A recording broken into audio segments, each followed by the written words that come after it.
Dr. Jake Morrison sat in his small office at the Galactic Medical Center on Kepler Station. The coffee in his cup had grown cold hours ago, but he didn't notice. His eyes were fixed on the medical report scattered across his desk. Another failed surgery. Another patient he couldn't save because the operating room team was too scared to work with him. The door chimed softly. Jake looked up to see his assistant Maria Santos standing in the doorway. Her face was pale, and she held a communication device in her shaking hands. "Dr. Morrison," she said quietly, "there's an urgent message for you. It's from the Zaphirian Council." Jake frowned. The Zaphirians were one of the most advanced species in the galaxy, but they were also the most fragile. They looked like beings made of living crystal and light. Their bones were so delicate that a human handshake could break their arms. Most Zaphirians had never even seen a human in person. They called humans Deathworlders because Earth was so dangerous compared to their peaceful crystal world. "The Zaphirian Council?" Jake asked. "Are you sure?" Maria nodded and handed him the device. The message began to play. A tall, graceful figure appeared in the hologram. The being's body was transparent like glass, with soft blue light flowing through what looked like veins. This was Healer Veltar, the head of the Zaphirian Medical Council. "Dr. Morrison," the hologram said. The voice was like wind chimes in a gentle breeze. "I know this request will seem strange. We have never asked for help from a Deathworlder before, but we are desperate." Jake leaned forward. "The Zaphirians never asked anyone for help, especially not humans. A plague has struck our home world," Veltar continued. "It affects our nervous systems in ways we cannot understand. Our greatest healers have tried everything, but nothing works. The disease causes violent seizures. These seizures are so strong that they tear our bodies apart." The hologram showed images of Zaphirian patients. Jake watched in horror as the were beautiful crystal beings writhed in pain. Their bodies cracked like broken glass with each convulsion. "Our doctors cannot get close enough to help," Veltar explained. "The patients are too violent during the seizures. If we try to hold them still, they fight so hard that we break. If we don't hold them still, they destroy themselves." Jake understood the problem immediately. The Zaphirians were too fragile to restrain their own patients. They needed someone strong enough to hold a seizing patient without getting hurt, but gentle enough not to shatter the patient's delicate body. "We need someone who can survive direct contact with our patients," Veltar said. "Someone who can withstand the physical trauma. We need a Class 12 Deathworlder." Jake's breath caught. Class 12 was the highest rating for beings from dangerous worlds. It meant someone who could survive in environments that would kill almost any other species. On Earth, only humans who had grown up in the most extreme conditions earned that rating. "You are the only qualified doctor in the galaxy with a Class 12 rating who has agreed to work with other species," Veltar continued. "We know that asking for your help goes against everything we believe about Deathworlders. We know you are dangerous, but our people are dying, and you may be their only hope." The message ended. Jake stared at the empty air where the hologram had been. Maria was watching him with worried eyes. "Doctor," she said softly, "you're not actually thinking about this, are you?" Before Jake could answer, another voice spoke from the doorway. "I hope you're not." Jake turned to see Dr. Lisa Hayes walking into his office. Lisa was one of the few doctors on the station who wasn't afraid to work with Jake. She was also one of his closest friends. "Lisa," Jake said, "did you hear?" "The whole station heard," Lisa replied. "The Zaphirian Council's message was broadcast on all medical channels. Everyone knows they asked for you specifically." She sat down across from Jake's desk. Her expression was serious. "Jake, you have to think about this carefully," she said. "The Zaphirians have spent centuries telling the galaxy that humans are too dangerous to trust. They've convinced half the species in the Galactic Union that we're violent monsters. If you go to their world and something goes wrong, it will prove everything they've said about us." Jake picked up one of the medical reports from his desk. It was about a patient who had died because the surgical team was too scared to assist him properly. "And if I don't go," he said, "their people die. How is that different from what's already happening here?" Lisa sighed. She knew Jake was right. Even on Kepler Station, which was supposed to be a place of healing for all species, human doctors faced constant discrimination. Other species were afraid to work with them. Patients requested non-human doctors. Some days Jake felt more like a monster than a healer. The Zaphirians have never let a human on their homeworld, Lisa said. Not once in 300 years of contact. They're that afraid of us. Then why are they asking now? Jake asked. They both knew the answer. The Zaphirians were asking because they had no choice. Whatever this plague was, it had to be bad enough to make them overcome centuries of fear. Jake stood up and walked to the window. Outside, he could see the docking bays of Kepler Station. Ships from dozens of worlds came and went every day. Traders, diplomats, tourists, and medical staff from across the galaxy. But very few of those ships carried humans. Maria, Jake said without turning around, send a message to the Zaphirian Council, tell them I accept their request. Maria gasped. Lisa shook her head. Jake, please think about this, Lisa said. If you fail, it won't just hurt you. It will hurt every human trying to build a life in the galaxy. We're already barely tolerated. This could make things so much worse. Jake turned back to face his friend. And if I succeed? Lisa was quiet for a long moment. Finally, she spoke. If you succeed, you might change everything. Jake nodded. Then I have to try.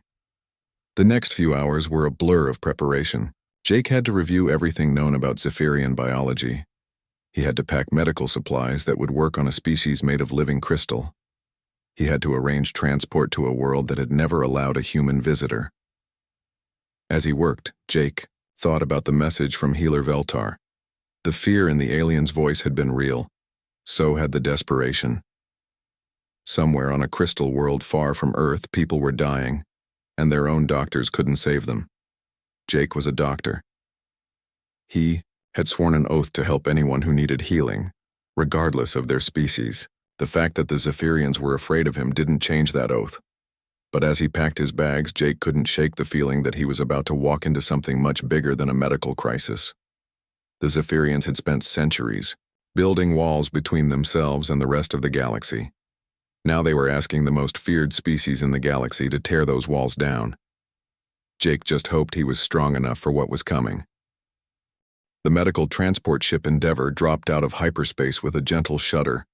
Jake Morrison pressed his face to the small window in his cabin and saw Zaphiria Prime for the first time. The planet was beautiful beyond anything he had imagined. Enormous crystal towers rose from the surface like frozen lightning. They caught the light from the system's twin suns and threw it back in rainbow patterns that danced across the atmosphere. The towers were connected by bridges of pure energy that pulsed with soft blue light. From space, the whole planet looked like a jewel. First time seeing a crystal world? Asked Captain Alex Stone as he entered Jake's cabin. Alex was a tall man with graying hair and kind eyes. He had been flying medical missions for 20 years and had seen more alien worlds than most humans ever would. It's incredible, Jake said. I can see why they're so proud of it. Alex's expression grew serious. Look closer, Doc. Something's wrong. Jake studied the planet again. At first, he didn't see what Alex meant. Then he noticed it. Some of the crystal towers were dark. The energy bridges that should have connected them were flickering or gone completely. In several places, he could see what looked like cracks running through the crystal structures. The plague, Jake whispered. That's what I'm thinking, Alex said. I've been to Zaphiria Prime 3 times before. It never looked like this. The whole planet used to glow. The ship's communication system crackled to life. A voice spoke in the musical language of the Zaphirians, followed by a translation. Medical Transport Endeavor, you are cleared for landing. At Crystal Harbor Medical Complex, please follow the guidance beacons. Warning, this is a restricted approach. Do not deviate from the assigned path. They're scared, Alex said as he headed for the bridge. I've never heard them give warnings like that before. Jake gathered his medical supplies and made his way to the ship's main hold. Through the larger windows there, he could see more details as they descended. The crystal cities were beautiful, but many were surrounded by energy barriers that glowed red instead of the usual blue. These were quarantine zones. As they flew over one of the barriers, Jake saw movement inside. Zaphirian figures were moving in jerky, uncontrolled ways. Even from this distance, he could tell they were having seizures. Some were throwing themselves against the crystal walls of buildings. Others were writhing on the ground while their bodies sparked with wild energy. "My God," Jake said. "How many are infected?" "The reports say about 30% of the population," Alex replied from the bridge. "But it's spreading fast." The Endeavour touched down at Crystal Harbor with barely a sound. The medical complex was one of the most advanced facilities in the galaxy, but today it looked like a fortress under siege. More red energy barriers surrounded the landing pad. Jake could see dozens of Zaphirian medical staff moving behind the barriers, but none of them came close to the ship. "This is as far as I go, Doc," Alex said as he powered down the engines. "My orders are to stay with the ship. You're on your own from here." Jake picked up his medical bag and walked to the ship's exit ramp. The moment the door opened, he heard it. The sound of the planet was wrong. Instead of the beautiful harmonic singing that Zaphirian crystals were famous for, there was a harsh, discordant noise.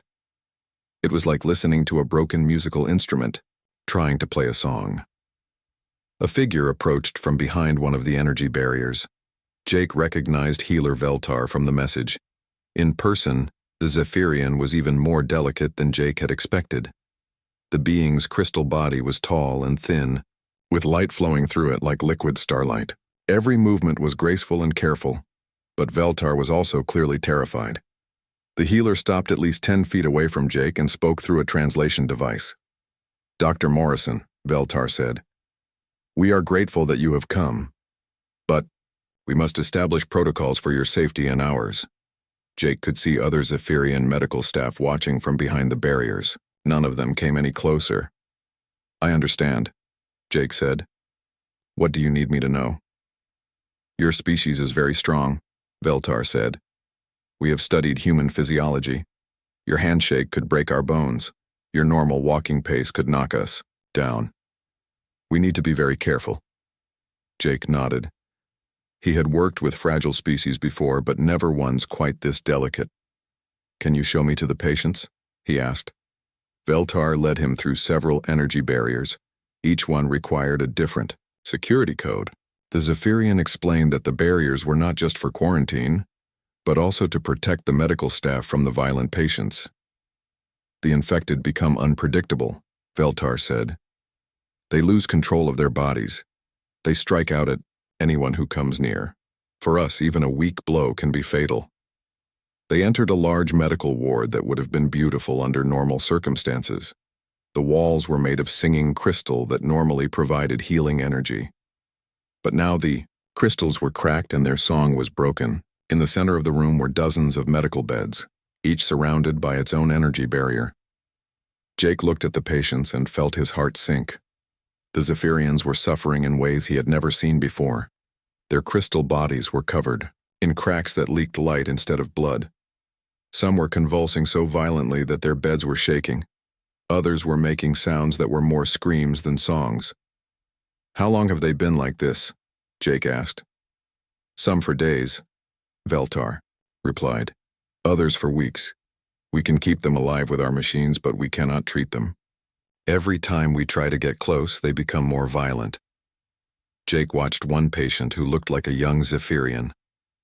The being was thrashing against the restraints on the medical bed, but the restraints were made of energy, not physical materials. They held the patient in place but couldn't stop the violent movements. "You can't use physical restraints," Jake said. "Physical contact would kill them," Veltar explained. "The force of their seizures combined with our fragile bodies would shatter them completely. We need something strong enough to hold them still, but gentle enough not to break them." Jake understood. The Zaphirians needed someone with human strength but also human control. Someone who could use their power carefully. "What about your theories?" Jake asked. "What do you think is causing this?" Veltar's body dimmed slightly, which Jake had learned was a sign of distress in Zaphirians. "We do not know. the healer admitted. The plague attacks the nervous system, but not in any way we understand. It seems to disrupt the connection between mind and body. But there is something else. What? The infected patients all report the same thing before they lose consciousness, Veltar said. They say they can hear voices. Voices that tell them to fight, to struggle, to resist treatment. Jake felt a chill that had nothing to do with the crystal ward's temperature. Voices? He asked. We think it might be hallucinations, Veltar said. But all the patients report the same voices saying the same things. It is very strange. A loud crash came from one of the medical beds. Jake and Veltar turned to see a patient who had broken free from the energy restraints. The Zaphirian patient was standing on the bed, swaying dangerously. Cracks of light spread across the being's crystal skin. He's going to fall, Jake said. We cannot reach him, Veltar said with panic in the musical voice. If he falls, the impact will kill him. But if we try to catch him, we will both be destroyed. Jake didn't hesitate. He ran toward the bed, knowing that for the first time since arriving on Zaphiria Prime, his dangerous human nature might actually save a life instead of threatening one. The patient fell just as Jake reached the bed. Jake caught the Zaphirian carefully, using his strength to support the delicate body without crushing it. The patient struggled in his arms, but Jake held firm. He was strong enough to keep the patient safe, but gentle enough not to cause more damage. For a moment, the patient stopped fighting. The broken crystal body relaxed in Jake's arms. Then the Zaphirian looked up at Jake with eyes like starlight and whispered something in their own language. What did he say? Jake asked. Veltar was staring at them both with amazement. He said the voices stopped, Veltar translated. He says that for the first time since the plague began, the voices in his head are quiet. Jake carefully placed the young Zaphirian patient back on the medical bed. The being's crystal body was still cracked with lines of light, but the violent shaking had stopped. For the first time since Jake had arrived, one of the patients looked peaceful. This is impossible, healer Veltar whispered. Silmesh has been in constant seizures for 6 days. Nothing we tried could calm him. Jake studied the patient more closely. Silmesh was young, probably the equivalent of a human teenager. The cracks in his crystal skin were deep, but they weren't spreading anymore. His breathing was steady and his eyes were closed in what looked like natural sleep. What did you do? Veltar asked. I just held him, Jake said. I didn't do anything special. But even as he said it, Jake knew something unusual had happened. In his 20 years as a doctor, he had never seen a patient's symptoms change so dramatically just from physical contact. The voices, Veltar said. He said the voices stopped when you touched him, Jake nodded. What kind of voices do the patients usually hear? They describe them as angry whispers, Veltar explained. The voices tell them to fight, to resist, to never stop moving. Some patients say the voices get louder when we try to treat them. An idea began to form in Jake's mind. He had studied enough alien biology to know that many species had mental connections that humans didn't understand. The Zaphirians were particularly known for their psychic abilities. Veltar, Jake said, how do Zaphirians normally communicate with each other? Through the crystal network, Veltar replied. Our planet's crystals carry our thoughts and feelings across great distances. We can share emotions and sometimes even memories. And this network connects all Zaphirians? Yes. It is how we maintain harmony in our society. We feel each other's pain and joy. It makes us more careful and kind. Jake looked around the medical ward. Every patient was writhing in pain, their crystal bodies cracked and bleeding light. If they were all connected through some kind of psychic network, then their suffering was being shared by everyone. What if the voices aren't hallucinations? Jake asked. Veltar's crystal body flickered with confusion. What do you mean? What if something is using your crystal network to send messages directly into the patient's minds? Before Veltar could answer, another patient began having a seizure. This one was older, with deep blue crystals forming intricate patterns across her body. She was throwing herself against the energy restraints so hard that Jake was afraid she would break her own bones. Her name is Morianne, Veltar said. She has been like this for 10 days. We have tried everything. Jake walked over to Morianne's bed. The moment he got close, something strange happened. The patient's violent movements seemed to focus on him. She was still having a seizure, but now she was reaching toward Jake instead of fighting randomly. "She's trying to get to me," Jake said. "That's impossible," Veltar replied. "The infected patients attack anyone who comes near." But Jake could see it clearly. Moran wasn't trying to attack him. She was trying to reach him. Her crystal fingers were stretching toward him through the energy barrier.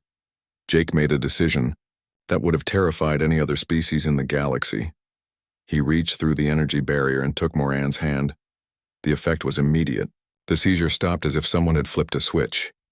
Moran's crystal body relaxed and her breathing became steady. She looked up at Jake with eyes like sapphires and spoke in a weak voice. "The voices," she whispered in the common galactic language. "They're gone. For the first time in days, my mind is quiet." Veltar stared in amazement. "How is this possible?" Jake was beginning to understand. "I think it's because I'm human." "What do you mean?" "Humans don't connect to your crystal network," Jake explained. "Our minds are isolated. We can't hear the psychic voices that are tormenting your patients." He looked around the medical ward with new understanding. "What if my presence is somehow blocking the signal? What if being near a human mind creates a psychic dead zone?" Veltar considered this. "It would explain why the voices stop when you touch them. But who would want to torture our people this way?" Before Jake could answer, his communication device beeped. A message was coming in from the Endeavor. "Captain," Alex Stone's voice crackled through the speaker. "Doc, we've got company. 3 ships just dropped out of hyperspace. They're not responding to our hails, and they're not on any friendly registry." Jake and Veltar exchanged worried looks. "Unknown ships?" Veltar asked. "No one should be in this system without permission." Jake's mind was racing. Unknown ships, psychic attacks on the Zaphirian population, voices telling patients to fight and resist. The pieces were starting to fit together. "Veltar," he said urgently, "has your species ever been at war?" The healer's crystal body dimmed with distress. "Only once. Centuries ago we fought the Zriketh. They were a violent species who wanted to conquer our world.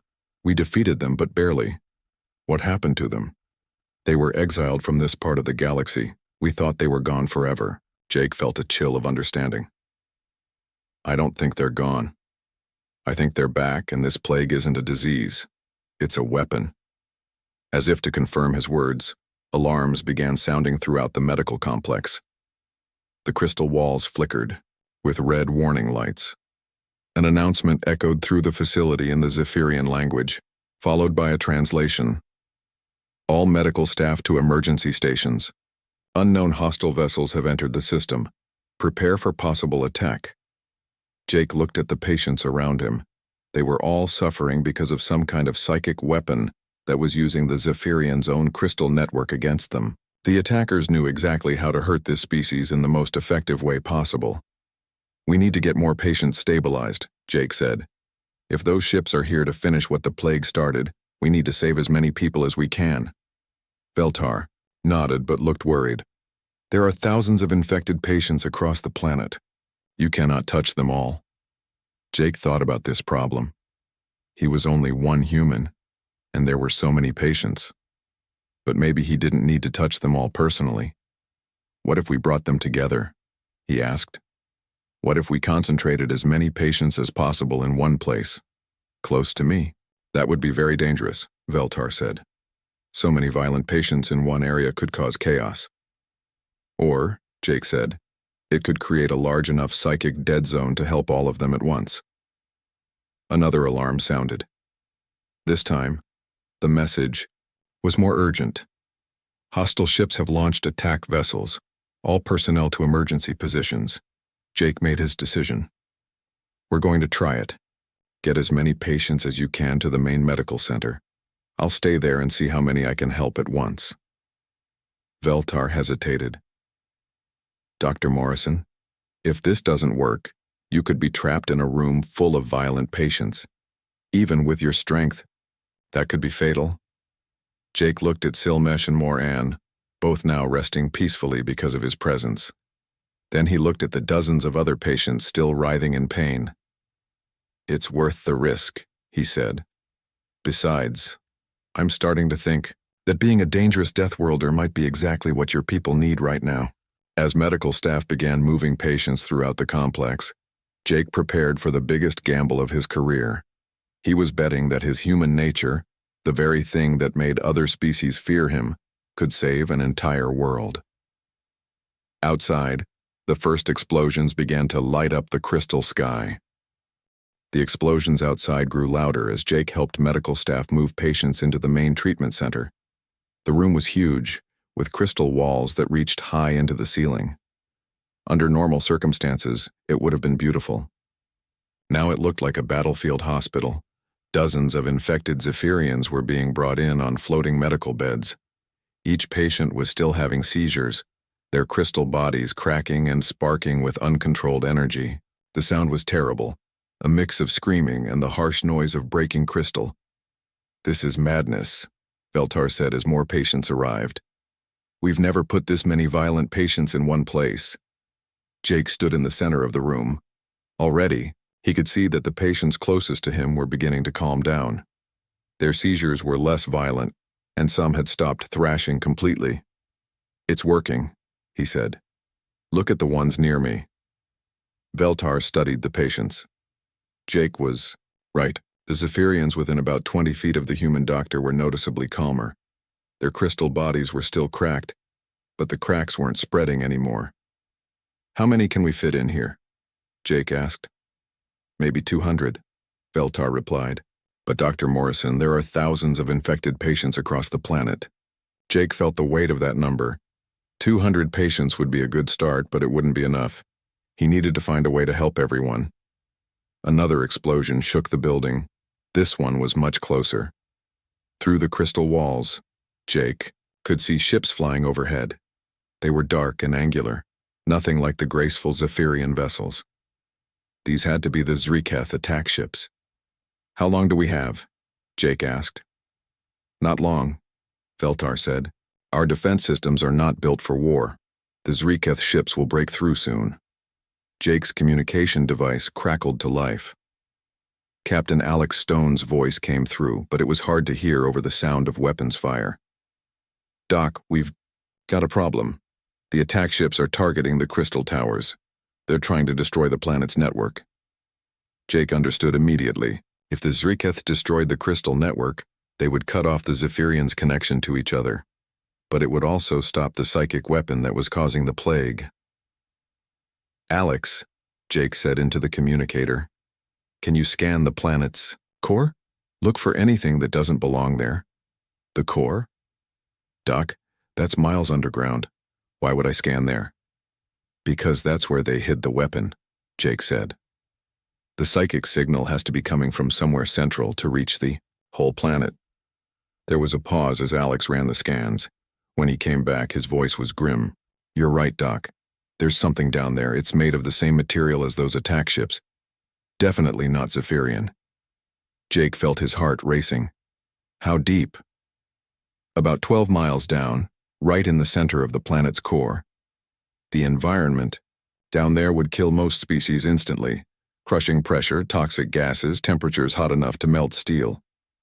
"Most species," Jake said, "but not humans." Veltar overheard the conversation. "Dr. Morrison, you cannot be thinking of going down there." "It's the only way," Jake said. "If we can destroy the weapon at its source, we can stop the plague permanently." "But the journey would be suicide," Veltar protested. "The planet's core is the most hostile environment on Zaphiria Prime." Jake looked around the room at the suffering patients. Many were children, their small crystal bodies broken and leaking light. Others were elderly, their ancient forms too fragile to survive. Much more damage. "I'm a Class 12 Deathworlder," he said.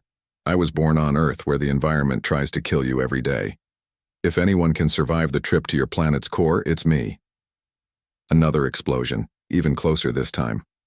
The crystal walls cracked and dust fell from the ceiling. "We're running out of time," Jake said. "Alex, can you get me to the core?" The Endeavor's got mining equipment, Alex replied. We can drill down, but it'll be a one-way trip. The shaft won't be stable enough for you to come back up. Jake nodded, even though Alex couldn't see him. What about the weapon? Can you tell what it is? It looks like some kind of transmitter, Alex said. But it's heavily shielded. You'd need to get right next to it to destroy it. Veltar was translating the conversation for other Zaphirian medical staff. They were all staring at Jake with a mixture of fear and amazement. You would die to save our people, Veltar said. Even though we have treated your species with suspicion and fear. Your patience, Jake said simply. I swore an oath to help anyone who needed healing, but even as he said it, Jake knew the real reason. The Zaphirians weren't just patients anymore. They were people he had come to care about. Silmesh, the young patient who had been the first to calm down. Moran, the elderly woman who had reached for him through her pain. Veltar, who had overcome centuries of fear to ask for help. There has to be another way, Veltar said. Some way to destroy the weapon without sacrificing yourself. Jake thought about the problem. The weapon was 12 miles underground in an environment that would kill any other species. But humans had evolved on a planet where survival meant adapting to hostile conditions. Maybe there is, he said. What if I don't have to come back up the same way? What do you mean? Veltar asked. Your crystal network, Jake said. It connects to the planet's core, right? That's how the weapon is using it to spread the psychic signal. Yes, but I don't understand how that helps. Jake's mind was racing. What if we reverse the signal? Instead of sending harmful psychic energy up from the core, what if we send healing energy down from here? Veltar's crystal body brightened with sudden understanding. You mean use the network to carry your psychic dead zone to the weapon? Exactly. If I can get close enough to the weapon to disrupt it, and if you can amplify that disruption through the crystal network, we might be able to stop the plague from here. Another explosion shook the building. This time the lights flickered, and some of the medical equipment shut down. The Zriketh are getting closer, Veltar said. We need to decide quickly. Jake looked at the patients around him. More were arriving every minute, and the ones near him were definitely getting better. But there were still thousands suffering across the planet. I'm going down, he said. But I need help from up here. He turned to Veltar. Can you connect me to your planet's crystal network? It's never been tried with a human, Veltar said. Your mind might not be compatible. We have to try, Jake said. It's the only way to reach everyone at once. Veltar nodded and began preparing the equipment. Other medical staff brought strange crystal devices that hummed with energy. Dr. Morrison, Veltar said as they worked. If this doesn't work, you will die in the planet's core. And if it does work, the psychic connection might damage your mind permanently. Jake thought about his life on Kepler Station, where other species feared him. He thought about the patients he couldn't save because medical teams were too scared to work with him. Then he looked at Silmesh, who was now sitting up and smiling at him. Some things are worth the risk, Jake said. Captain Alex Stone's voice came through the communicator one more time. Doc, the drilling equipment is ready, but you need to go now. The Zriketh ships are breaking through the defense grid. Jake picked up his medical bag and headed for the door. Behind him, Veltar was setting up the crystal network connection. In a few minutes, Jake would be descending into the most dangerous place on Zaphiria Prime. But for the first time since arriving on the crystal world, Jake felt like he was exactly where he belonged. He was a Deathworlder, and today, that would make all the difference. The drilling pod shook violently as it descended through Zaphiria Prime's crust. Jake held tight to his safety harness and watched the temperature readings climb higher and higher. Outside the pod's small window, he could see the walls of the shaft glowing red-hot from the drilling process. Depth, 8 miles. Captain Alex Stone's voice crackled through the communication system. How are you holding up, Doc? Still breathing, Jake replied, though sweat was pouring down his face. The temperature inside the pod was over 120 degrees Fahrenheit, hot enough to kill most alien species. But humans had evolved in Earth's deserts and jungles. Jake's body was built to handle extreme heat. Depth, 10 miles, Alex reported. Core pressure is increasing. Any other species would be crushed by now. Jake felt the pressure in his ears and chest, but his human bone structure was dense enough to withstand it, another advantage of being from a high-gravity death world. Depth, 12 miles. Doc, you're almost there. The pod suddenly broke through into a large cavern. Jake looked out the window and gasped. The weapon was bigger than he had expected. It looked like a massive crystal tree, but instead of leaves, it had branches that pulsed with dark energy. The crystal branches connected to natural formations in the cavern walls, creating a network that spread throughout the planet. I can see it, Jake said into his communicator. It's using the planet's natural crystal formations to spread the signal. Can you destroy it? Alex asked. Jake studied the weapon more carefully. It was definitely Zriketh technology, but it had grown into the planet's crystal network like a parasite. Destroying it would require cutting it off from the network entirely. M.E. Going to try, Jake said. Veltar, are you ready up there? The crystal network connection is prepared, Veltar's voice came through the communicator. But Dr. Morrison, we still don't know if a human mind can safely connect to our network. Only one way to find out, Jake said. He put on the environmental suit that would protect him from the toxic gases in the cavern. Then he opened the pod's door and stepped into the most hostile environment on Zaphiria Prime. The heat hit him like a wall. Even with the environmental suit, Jake could feel the temperature trying to cook him alive. The air was full of poisonous gases that would kill most species in seconds. The pressure was so intense that Jake's ears popped with every step, but he kept walking. Humans had survived ice ages and volcanic eruptions. They had lived in deserts where the temperature reached 140 degrees and in Arctic regions where it dropped to 60 below zero. Jake's ancestors had climbed mountains where the air was too thin to breathe and dived into oceans where the pressure would crush metal. This was just another hostile environment, and humans were very good at surviving hostile environments. Jake reached the base of the weapon and placed his hands on its crystal surface. Immediately he could feel the psychic energy flowing through it. Dark thoughts and angry whispers tried to force their way into his mind. But Jake's human brain was different from Zaphirian minds. The psychic attack couldn't take hold. Veltar, he said into his communicator. Connect me to the network. Now. Beginning the connection, Veltar replied. Jake felt a strange tingling sensation as the Zaphirian crystal network tried to link with his mind. At first, nothing happened. Human brains weren't designed for psychic connections. But then Jake felt something change. Instead of the network changing him, he began to change the network. His human thoughts, isolated and independent, began to spread through the crystal connections. Wherever his mental patterns touched the network, the angry voices from the weapon grew quieter. It's working, Veltar's voice said, full of amazement. The patients in the medical center are responding. Their seizures are stopping. Jake could feel the weapon fighting back. It pulsed with darker energy, trying to overwhelm his human mind with psychic attacks. But the voices that could drive Zaphirians to madness were just noise to Jake. His mind had been shaped by millions of years of human evolution, including the need to think clearly under extreme stress. More patients are recovering, Veltar reported. The effect is spreading across the planet. But Jake could feel the strain. The weapon was powerful, and maintaining the psychic connection was exhausting. He needed to end this quickly. Jake pulled a small explosive device from his medical bag. It was designed for emergency medical procedures, but it would work for this too. He attached it to the base of the weapon and activated the timer.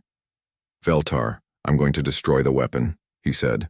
When I do, push the psychic dead zone as far through the network as you can. Understood, Veltar replied. But Dr. Morrison, the explosion in that confined space, I know, Jake said. Just make sure it works. The timer reached 0. The explosion was enormous, magnified by the cavern walls. Jake was thrown against the rock wall with tremendous force. Any other species would have been killed instantly. But human bones were incredibly strong, and human bodies were built to survive impacts that would destroy more fragile beings. As the weapon shattered, Jake felt the psychic connection expand dramatically. His human mental patterns flooded through the entire planet's crystal network, pushing out the last traces of the Zriketh psychic weapon. "All patients are recovering," Veltar's voice said through the static. "The plague is over. Dr. Morrison, can you hear me?" Jake tried to respond, but his communicator was damaged. He was trapped 12 miles underground with no way to communicate and no way to get back to the surface. But he wasn't worried. He was alive, and the mission was complete. It took the rescue teams 3 days to reach him. When they finally pulled him out of the cavern, Jake found that Zaphiria Prime had changed. The crystal cities were singing again, their towers glowing with beautiful light. The patients had all recovered, and the Zriketh attack ships had retreated when their weapons stopped working. But the biggest change was in how the Zaphirians looked at Jake. "Dr. Morrison," Veltar said as Jake recovered in the medical center, "the Council has made a decision. We are requesting that the Galactic Union change your species classification." "What do you mean?" Jake asked. "Humans will no longer be called Class 12 Deathworlders," Veltar explained. "You will be called Class 12 Protectors." Jake smiled. Around him, Zaphirian children who had been cured of the plague were playing games. They weren't afraid of him anymore. To them, he wasn't a dangerous monster from a deadly world. He was the doctor who had saved their families. Young Silmesh approached Jake's bed and handed him a small crystal that glowed with soft blue light. "This is a healing crystal," Silmesh said in careful galactic standard. "My grandmother made it for you. She says humans are not dangerous, humans are gentle giants." Jake accepted the crystal and felt its warm energy. For the first time since becoming a doctor, he felt like he belonged somewhere in the galaxy. His communicator chimed with a new message. Jake looked at the screen and saw another urgent request for help. This time, it was from the Ethereal Collective, asking for a doctor who could perform surgery in zero gravity and high radiation. Jake looked at the message and smiled.